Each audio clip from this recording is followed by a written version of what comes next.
सबसे पहले कोरोना के बचाव के लिए जो हिफाजती इक़दाम किए वो वंडरफुल, वो बड़े अप्रिशिएटेबल हैं।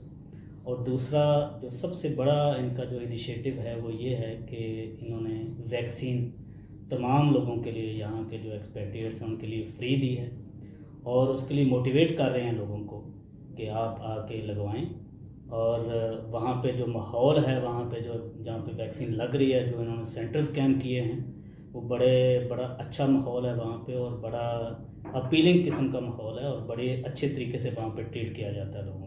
और जो वैक्सीन लगवा के आते हैं लोग, वो लोगों को मोटिवेट करते हैं कि आप जाके आप भी वैक्सीनेटेड हों।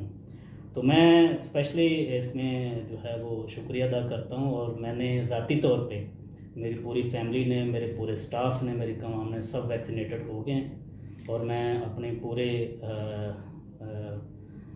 लोगों को जो हमारे यहाँ पे रहते हैं, जो वसील पाकिस्तानी हैं, इवन दो जिस कम्युनिटी से भी तल्लुक़ रखते हैं, ये तो एक कॉमन किस्म की एक सेंस होनी चाहिए और कॉमन किस्म का ये प्रोग्राम है। तो ये सबको वैक्सीनेटेड होना चाहिए और ये जल्दी से जल्दी जाके लगवाएं। और मैंने ये भी पढ़ा है कि ये 99% पहली डोज होगी और कुछ 65-67% दूसरी डोज भी होगी। तो आइंदा 2-3 महीनों में ये यूएई गवर्नमेंट का टारगेट है कि ये इसको 100% तक सेकंड डोज भी लेके जाएंगे।